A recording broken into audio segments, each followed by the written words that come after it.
420, 424, 424.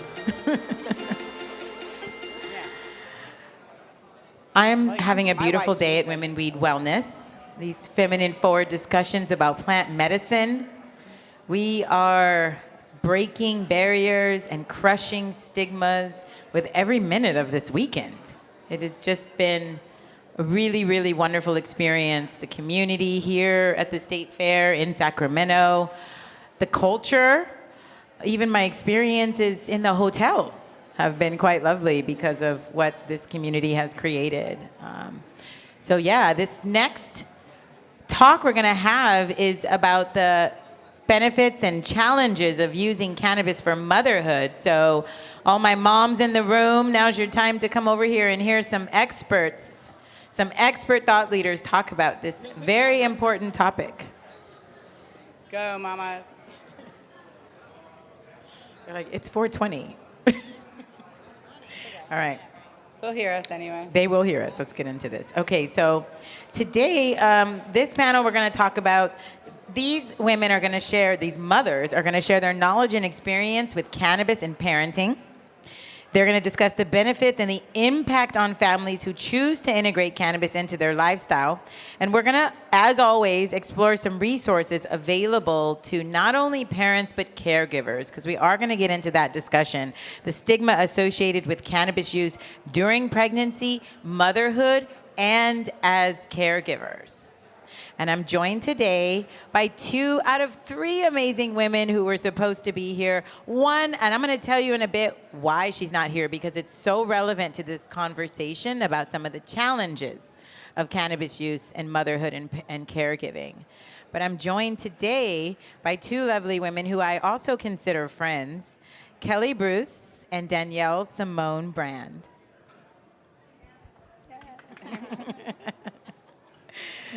So Kelley Usborne Bruce, also known as the Cannamommy, is a leading figure in the cannabis industry. As the founder and owner of Cannamommy LLC, a cannabis cultivation and manufacturing company based in Humboldt, Kelley has held 5 state cultivation permits from 2017 to 2021, and her innovative products, which provide natural pain relief during childbirth, have been featured in esteemed publications like Vogue, Parents, and NBC, competing directly against epidurals. Kelley's work is also recognized in scientific peer-reviewed research papers, contributing to the expanding of knowledge in cannabis therapeutics. Through her website and social media presence, she educates and empowers mothers about cannabis use during pregnancy, breastfeeding, and parenting. She's been included and listed among the 100 most important women in weed. Thank you, Kelley, for being here. Thank you. Hello. And then another one of my favorite women and mothers who uses plant medicine is Danielle Simone Brand. She is a writer, media maker, and mother who inspires other moms to live life intentionally and on their own terms. Probably with a little help from cannabis. Whether teaching yoga or meditation on Capitol Hill, authoring the book Weed Mom, or attempting to, or maybe not doing so well at living off-grid in the Colorado foothills. Danielle's mission is to inform, uplift, and occasionally challenge her audience while helping push the conversation forward. She is a master's in international peace and conflict resolution, and I can say it works. It's true. She really is a master at that. Just being around her makes you feel peaceful, and an inability to do the same thing in the same place for a long time. So she likes to move and bring peace to everyone. Her articles have appeared in numerous publications, including New York Times, Vice, The Week, Civilized, Double Blind, Scary Mommy, and What's Up Moms. And today they are both here honoring our stage for Women Weed Wellness at the California Cannabis Awards. So thank you. Thanks so much. All right, so let's get into this because the bios tell us a whole lot. They really do, because if you just heard that, okay, these women have dedicated their lives to pushing this message forward around motherhood, parenting, and cannabis, but the why is not here. So I want to know from each of you, tell me, Danielle, why?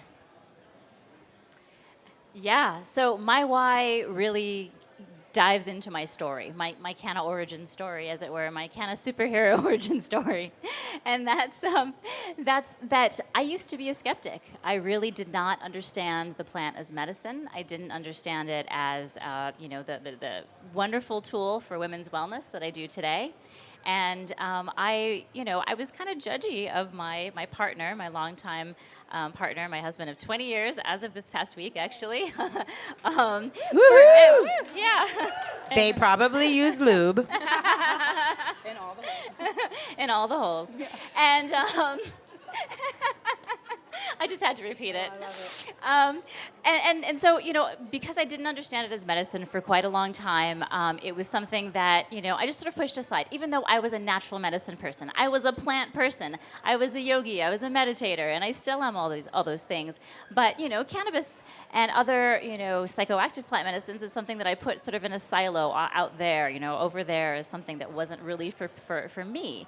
And that changed in my mid-30s. I tell this story in my book. I fell in love with cannabis through the intellectual route, which is kind of funny. But I started as a freelance writer around that time, around 2016, 2017, writing about parenting, a lot of personal essays, things like that. And cannabis assignments came to me before I even gave a shit about it, I'll say. And as a good freelancer, I learned and I interviewed people, and I was astonished at the ways that this plant was helping women and moms. And so I learned more. I'm a researcher. I have a master's degree, as you mentioned, and so academia and diving into research is very second nature to me. And I started doing that. I started writing and interviewing folks more and more, and realizing there's so much more to this plant than I realized. And so, of course, I had to take my own little journey, which turned into a big journey. And from that first, moment of inhaling, being on my yoga mat, and really landing in my body and feeling myself in a way that I hadn't in a very long time, certainly since becoming a mother and kind of losing myself in that role for a while, I would say that cannabis brought me home to myself. And from there, I just wanted to share. I wanted to, let other women, other moms know that, again, this message is echoed today. We don't have to be afraid of this plant, but we'll get there. We'll get there. Yes, thank you. I mean, the why is so important. It's what keeps driving you. And I too share that story of having been against it before and then having to change my view. And I call it being born again, because you're really passionate after you learn the truth, right? So, yeah. So, Kelley, why? Because you really, we're going to get into this, but your topic that you really specialize in is very controversial, even within the motherhood community of cannabis. So even in the cannabis even in the space cannabis, itself. yeah. So why? So, my lane is mothers, and particularly when they're pregnant and when they're in childbirth, in labor, and that period afterwards, postpartum. And the why really comes back to my own journey and my own experience in motherhood. I'm a mother of 4. And so, I've done this 2 times or 4. And when I was going through that experience, the first time I had a cesarean. So cannabis really was being used during that period to help with nausea. And I was in the state of Virginia, and it was not legal. And I was very scared. I didn't tell any of my care providers. I was consuming whatever my homie had, right? He wasn't even growing it. I literally have no idea what I was consuming at that point. But it was the only thing that would work. And I tried the prescription, and it didn't work. And I was really sick. I suffered HG, and I can never say that word, hypervetus gravidum. I don't know, I'm not a doctor. But it's essentially morning sickness that is to the level where you could lose your baby and be hospitalized due to it. And so, because you're not consuming enough nutrients to keep the pregnancy healthy and moving along. And so it's very serious. And so cannabis was the only thing that was working. And so moving forward, my second child I had in Humboldt County, California, which is very different than Northern Virginia. Humboldt County, Northern Virginia. And there, I actually experienced a completely different thing, where I had the community surrounding me and embracing me and educating me and teaching me. And then it was legal.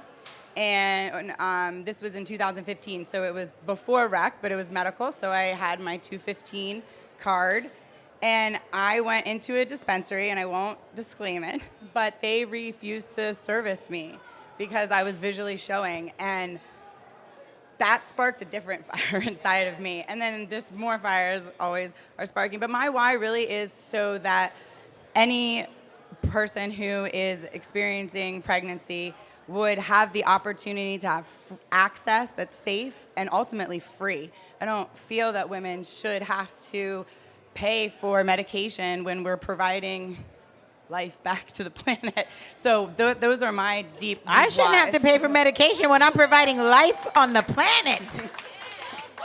Soundbite. Just saying. That's right. So those are my whys, and they're very deep rooted. And also, yeah, I mean, that could, yeah. So those are my whys. Well, I mean, I love that moment. There are those moments, right? It was me when I got like the licensed social worker call, and I was like, "You tested me? What?" Yeah. And you know, you go into a dispensary and they decide they won't serve you because you're pregnant, which makes zero sense because you could be buying something for somebody else. But anyways, you know, this is a perfect segue into my first question, really, for you you both, and I'll start with you, Kelley, because of where you're going and what we're seeing now are some trends, and y'all know I love numbers and stats. So here we go. Recent studies suggest that cannabis use more than doubled among pregnant women in the United States from 2010 to 2017. It's more common during the first trimester than during the second and third.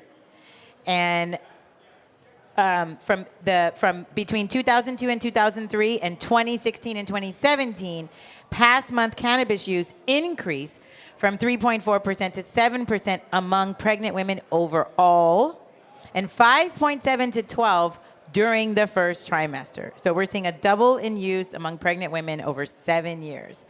The study was over 467 women, which is significant. Now I'm curious to know, knowing these numbers and hearing like how quickly that jump happened, and knowing all the things that's happening right now in California, legalization in the US, why do you think more women are using cannabis during pregnancy? Okay, I'm going to answer that in two ways. One, I think that because of legalized recreation and access to medical, women are feeling more confident in using it and also more confident in sharing that they are using it. I do believe that there is a significant number of women or pregnant people who consume cannabis during pregnancy who are still scared to share that story for a variety of reasons. So I think that it's twofold. I think that having better access, both in medical and recreational situations, and then also having the confidence from women like Chia and Patty who are doing Moms Do Weed and breaking down the stigma, and other females and people who are breaking it down and sharing their experience. I think more women are hearing it and they're feeling confident and they're exploring it and they're using it and it works. I think that ultimately behind any of it is that it works and that it is a superior option to what your other options, which is the pharmaceuticals, right, which have actual hard evidence, which have studies that are coming out with severe abnormal deformities, including cleft palate, heart, the hole in the heart. And these are real, factual things. You still can't find that with cannabis. There's still not one cannabis study or example that I have come across, now correct me if I'm wrong, but I mean, I've been doing this for a minute, where the cannabis has caused a birth defect to either a mother or the baby, but you can't say that with the pharmaceuticals. There is population that does come, and you know, it's hard to say causality in pregnancy because no matter what, we cannot test double blind in pregnancy. It's unethical. So you'll never ever get, you know, it's safe, right? Even the prescription drugs and the drugs that you consume now aren't safe. They just classify them as less harmful. And the only reason they have that information is because they've been following it and seeing it over time. That's why in the 50s, they prescribed certain medications. They saw, oh, in the 70s, the babies that had this is now happening. Let's stop doing that.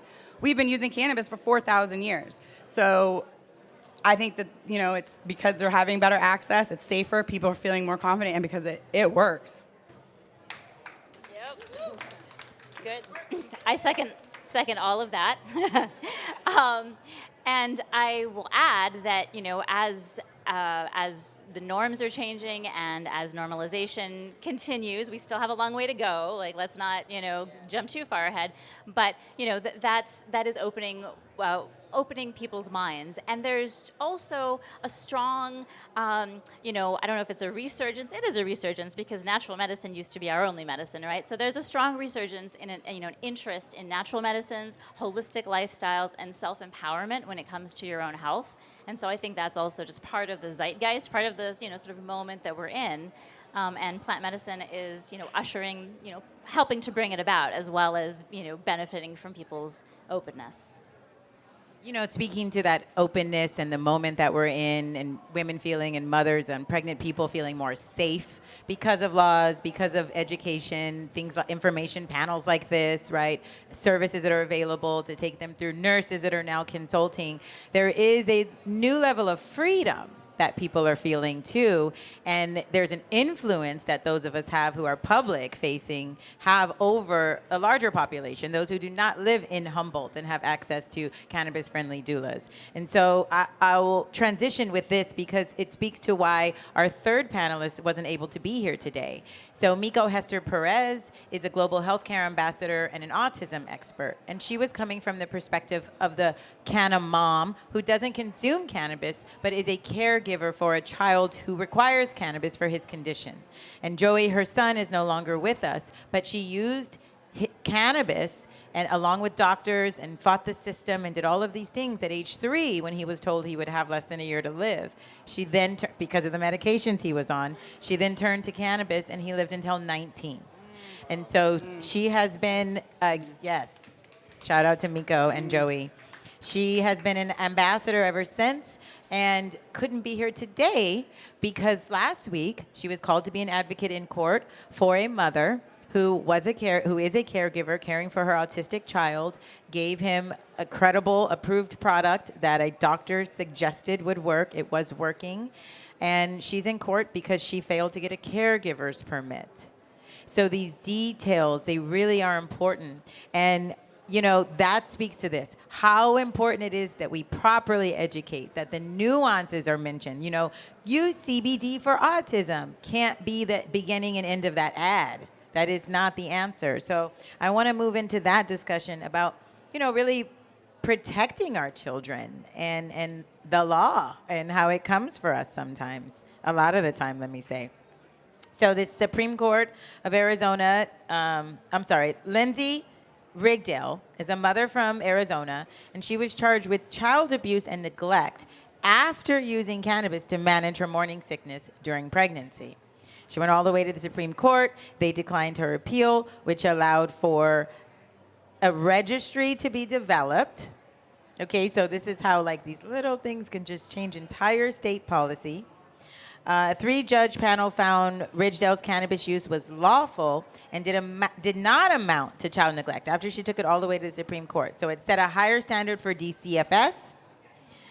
If you want to claim neglect when a woman is using cannabis during pregnancy. We've seen the same thing happen in California recently with legislation. In 2024, this goes into effect where it must be treated by DCFS on the same scale as alcohol use. You cannot just because a mother is using cannabis go in with a case. There have to be other accompanying factors. And so this case in particular is of national importance because other states are now doing this, realizing the importance of welfare, child services, cannabis as we legalize, and its applications on families and its impact on families. So how do you think, knowing this, we can use this case to help other states create sensible programming around cannabis use in pregnancy? And in addition to that, how can we be more responsible with our own programming as those who have influence in protecting children? Okay, I'll take the pregnancy side, and I'll let you go with the more motherhood side. Well, this is the hardest question, right? Because it's almost not even about the cannabis, kind of. The cannabis is almost a symptom of a bigger issue, which is women or female identifying persons autonomy during a pregnancy. And so I think what cannabis is doing again is bridging a conversation and really opening up an opportunity for us to look back and say, yeah, I mean, we're totally okay sticking a giant needle in the lumbar part of her spine to make her whole lower body go numb, but she cannot put on a transdermal cannabis patch. Oh, no, no. I mean, I think that when you look back at that and you look at the doctor and you're like, but that's okay, you know, it becomes, oh, well, we really do need to look at this, right? And more so, the medical community is there to help, not harm. And if you look at statistics in pregnancy and birth just without cannabis, there's a big issue there already. And I mean, we can talk about that if you want. I was going to say, you know, particularly in communities of color, we're looking at about a 49% death rate on the table when you're having a child. Right.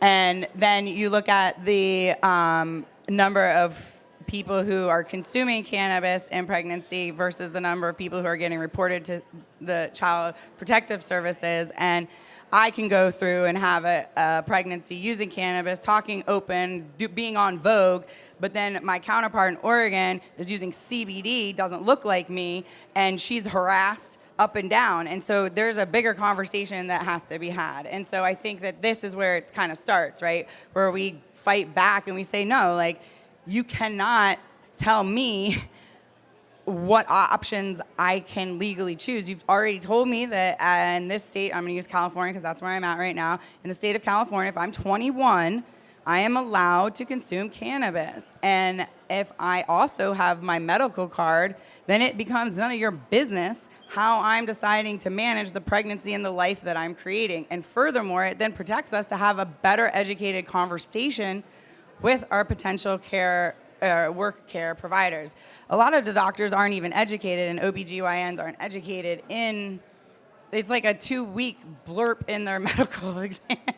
So, yeah, so I think it, you know, how can we create sensible legislation, conversation, get down there, talk to them, tell them. The legislators have no idea unless you are communicating with them. Have, you know, this is perfect. Being here at the state fair, talking to everybody about it, bringing awareness to it, and yeah, just making sure that really women have the ability to utilize the medicines that they are legally allowed to have.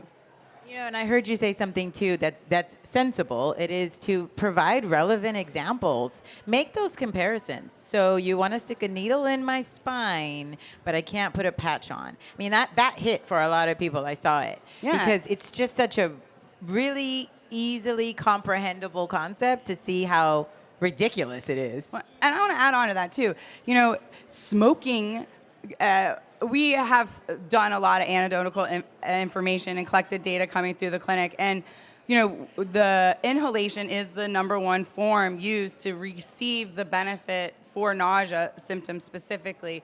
But we do know that inhaling smoke of any type is not ideal for a growing baby because it does restrict oxygen. So I think that there is, you know, we need to be responsible and we need to be able to have that conversation. And it really comes down to risk benefit. In a panel earlier, someone had mentioned mindfulness as to like the first thing to think about before consuming cannabis. And that really hit a nerve too. Marissa is one of the nurses that works in our clinic, Nurse Marissa. She's awesome. She's out in Massachusetts. And she always practices that, right? Well, what is the symptom that you're specifically trying to medicate or mediate? And what can you do before that? Diet, exercise, stretching, things like that. And then bring cannabis in before you bring in the pharmaceuticals, right? So it's not just like, oh, you're depressed, here, smoke some weed. And I'm not judging or saying that. I'm just saying the conversation really has to become more educated, and we have to have the ability to have that conversation without having the fear of having a little check in your medical chart that says, now when you have your baby, we're going to screen your urine, and we're going to do all these things, and essentially build a wall between the provider and the patient. And so I think that's what we need to break down, that wall, or build a bridge.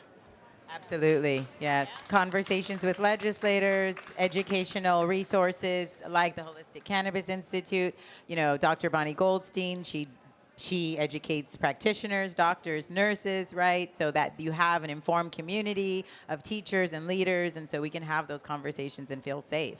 I want to expand the question for you, Danielle, and I really, because you have children, you and I have children the same age. We've got the preteens, and they are watching us, and they understand, and the school is talking to them about it already. And so they're getting different opinions. It may vary from what we have been telling them. We may or may not be in a legal state, and so you have to teach different protections. So how do you, as a mother, advocate for your child's access, advocate for your own access, while at the same time knowing that this is something that could put you and your family at risk of legal complications? How do you balance that, and what does that look like in your world? Yeah, that's an important question. So as we know, we live in this country where there's a huge patchwork, a really diverse patchwork of cannabis laws, right, and access. So here in California, there's a lot of access, although not in every jurisdiction, right? We know that there's still quite a long ways to go, but there are plenty of places where there's really hardly, any access, no legal access at all. So there are so many factors to consider when it comes to, being a canna mom, being whether you're advocating for your own child or whether you're advocating for, your access, your usage. So, I think there's just no one-size-fits-all answer to that question. Where you live, your job, unfortunately, your skin color makes a big difference in terms of the way, becoming or coming out as a canna mom is perceived, right? And then we all know that the drug war has been very unjustly perpetrated against people of color, and so. The fact remains that it is incredibly important to advocate, and yet I do advocate a little bit of caution for moms, right? You got to know your situation. Our children are our most important thing, right? We don't want to risk our our relationship with them, our custody of our children. That's like a hard thing to say, but that's a real part of this conversation, right? So it's protecting very real. yourself. I mean, yeah, we don't want to lose custody of our children. Right. And the fact that we have to, even worry about that for using a plant that our ancestors used, we all know the travesty of that. But here we are. They legally have said that you can consume. Yes. Yeah, absolutely. So again, depends so much on one's own situation. I believe that if it feels right, I think that the plant makes advocates of us, and so many of us are drawn to it, even if we're a little bit afraid, even if we're a little bit, worried about even what our close family will think, much less the wide world and the internets. But taking these steps out and doing it together in community, I think, and supporting one another, having one another's backs, having these conversations, starting these advocacy organizations, and truly, being there for other canna women, canna moms. That's how we move this forward. So step by step, arms together. Yes, that's how we do it as a community, locked arm in arm. And you two have built wonderful transition. You two have built incredible communities by your work. So you have a lot of the anecdotal information from the conversations. You have the studies. You have some ins in your research. So you can say, this is what I've seen, this is what I've heard. And you're talking to different groups. And so you wrote Weed Mom. Love it so much. If you do not have a copy of Weed Mom, you must pick up a copy of Weed Mom. Get on Amazon. But in doing so, that meant interviewing and talking with a lot of women. And same for you, Kelley. You have the clinic. You mentioned, when the women come into the clinic, this is what they say. So what is, tell me one thing, the biggest thing that you learned from that collective body of data that you were able to capture? The one thing? You can pick 5. You can pick 4. My little Capricorn brain What is did you learn? oh my God, one. What do you see? What are the common threads? Okay, so the number one thing I see is it safe? They want to know, is it safe? And so I think that tells me we need to have more research, we need to have more conversations, and we need a meeting between patient and provider. And then the second one we see is, how do we navigate child protective services? And you did hit on this, and I did want to just briefly say, I don't know how much time we have, but I have dealt with CPS in both Colorado and the state of California. I've had them at my door. I've been founded in the state of Colorado, and I wasn't even breastfeeding or pregnant. My daughter was 2, and I had a medical card and I had cannabis in my home, and CPS came knocking and they said, da-da-da. And I said, oh yeah, I totally do. Here it is. Here's where I keep it. Da-da. So I openly admitted to consuming a Schedule I drug in the presence of a minor, which by the way is a big no, no, no, apparently. Which, by the way, is a big no, no, no. The nuances matter. Yes. And so, here I thought I was being, super awesome. Yes, I have my medical card. Yes, I keep it safe. It's up here. And really, I got myself in a lot of trouble. And I ended up having to fight that in court and was on probation for 2 years. And, I was lucky. And I think that also, going back, I feel like I have a huge responsibility to do a lot of it. But, yeah, so, how to deal with CPS. And I think how we're dealing with it is how we just did with setting precedent at the Supreme Court. So that's very important. They set a legal precedent at the state Supreme Court, which means now every state following can use that case to set precedent. So I'm like a little bit of a law nerd, but that's what it means. So it was really huge. And so I think that, and then the other thing we see is what's the safest way to use it, right? Because as I said, we know consuming smoke during pregnancy is not ideal, but they hear that the inhalation is the quickest way, and it is. It's the quickest way to get the relief for the most common symptom of morning sickness. So that is too. Like, what are the other ways we can consume it? So we teach them, you can have some tea at night, helps. You have a small dose edible at night will help with the nausea in the morning. And so those are I think the 3 things. Is it safe? How do I deal with CPS, or how do I talk to my care provider without getting in trouble with CPS or DHCS or wherever it's called where you live? And the third one is like how do I use it? And that makes sense because you're talking prenatal, postpartum, small children. Already all the things that come with being a new mother, raising little baby, the anxiety, the body changes. And so what's safe for me and my family, what's effective, and how do I protect my child from the system? Yeah, and that makes sense. I want to say one thing too. People especially hear about cannabis and pregnancy, and a lot of red alarms go off, and that's okay. But there's a lot of women that come who are having other ailments. They have autoimmune disease. They have other diagnoses before they got pregnant. And they were finding that cannabis was the best solution for them to manage those symptoms. And then they find themselves pregnant. And then they're like, oh, what do I do now? And so I just wanted to really echo that there's a lot of use for cannabis in pregnancy that I think we have to really push and open up. We need to create sensible policy and education. Yes. Absolutely. So what are the women in Weed Mom saying? And talk about the numbers too, because you talk to a lot. So how many and what kind of questions did you ask them to get the feedback? Yeah. Well, again, I second what Kelley has led with. And another really big question that I think is sort of the elephant in the room for a lot of moms is like, is it okay? Like, the stigma is so real. In the cannabis world, we can kind of be in a bubble sometimes. And is it working? Okay. In the cannabis world, we can be in a bubble sometimes, and we can, sort of feel like, yes, everybody accepts that cannabis is can be a wellness tool. And no, that isn't the case. A lot of people consider it a vice and a weird, subculture.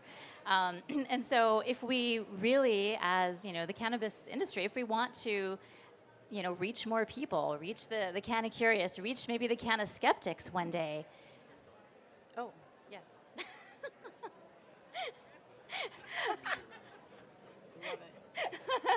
We'll just switch seamlessly from that. And train of thought. Yeah, to reach those folks. Yeah, exactly.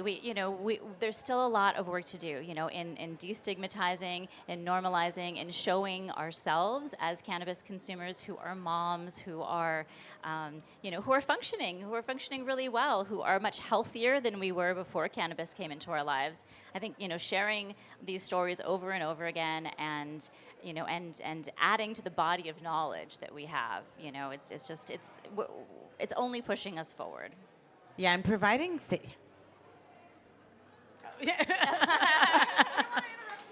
I love it. No, celebrate. That's how we know that this is what you want to know. That's how we know that, yes, let's talk more about that. And yeah, I heard that. So please, thank you, clap. Because this is bravery, right? Putting ourselves out here publicly to discuss this, our use as mothers with children at home. We all have to work to protect our children. And how do we do that? How do we be advocates? How do we be organizers? How do we fight for this? Knowing and living with that fear, because that's what you said. It's sometimes the question is just like, is it okay? Yeah. Is it okay for me to do this? And I think that's very real and authentic. Yeah. Yeah, and with my book, I wanted to share information, and it's a how-to, it's a guide, but it's really also a permission slip, right? A validation that cannabis actually is really helpful for women's bodies, and during the motherhood journey can give us so much, and that we don't have to be afraid or ashamed. I think that's a big part of it. And you asked, actually, you asked briefly, you asked earlier, who I interviewed, how many people I interviewed, what kind of questions I asked for the book. And, I cast a really wide net in terms of interviewing canna moms from all over the country, lots of different backgrounds, lots of different ages, number of kids. And, I asked them questions like, why do you consume, and how does it help you? And, what are the effects, and what is your, how does your family receive it, and how do you talk to your children about it, and how do you have these conversations with your partner and your community? The whole cultural context around this changing, conversation around weed, around cannabis, is fascinating to me, and I think that we just have to keep having these conversations so that, things change. So earlier, you had the fan, and it said, respect the ritual. And I want to say that motherhood in general was never meant to be alone. We were never meant to do this isolated, single, running, doing everything, right? We're doing it because, we are awesome. But that wasn't really the way it was meant to do it. And more so, we were supposed to have a close tribe or community.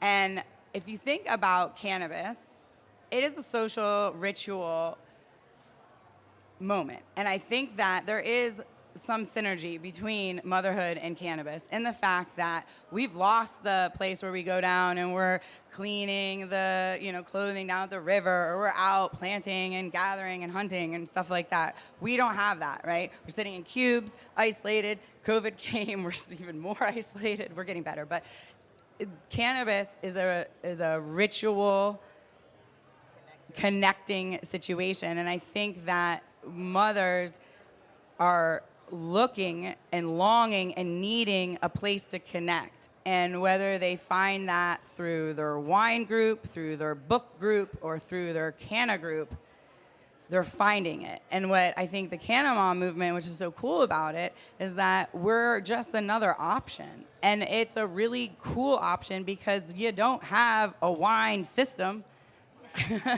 right?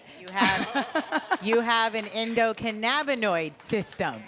So, I think that we're just all finding our way back to the mother of the mothers. So. Yes, the mother of the mothers. Community, having each other, coming together, education, talking to legislators, willingness to use our voice, educating ourselves, contributing to studies, whether they be small or large. I mean, these are all the ways that we push reform forward.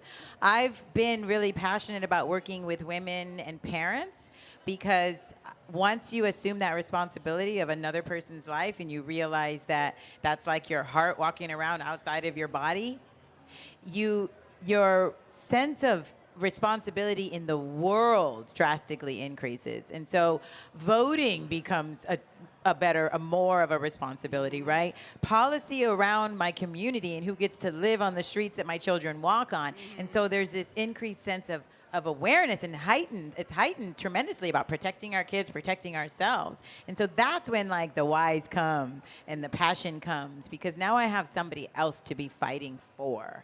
And that's, why I feel so strongly about talking with kids about cannabis to demystify plant medicine so we can undo the harms, reverse them, and change the future, change the narrative, remember, not rewrite it, because we've been knowing this. So, these conversations are intense. I mean, I feel like we could go on all day because there are so many things to discuss in the range of parenting, caregiving, and motherhood. We didn't even get into postpartum, but we're going to save that for the next Women Weed Wellness event. There you go. I want to thank you, ladies, again. Your courage to get up on this stage, because I'm going to break the internet with this, and talk about this and continue to write about it and work in this space and push this needle forward. I'm grateful to you. I'm humbled to work alongside you and to be in the Canna Mom gang. Yeah. Also, though, you're welcome to join the K party if you'd like to. I am taking members. I'm trying to find the all whole party. Yes, Jamaica. Kelley, I heard somewhere down in Jamaica. I'm about to go there to get all the holes. Bring Kelley. that lube. Okay. We're coming to Coral Cove with all the holes. With the lube. Kelley Usborne Bruce, Danielle Simone Brand, thank you. Thank you. Thank you. Thank you, California State Fair. Thanks, everybody.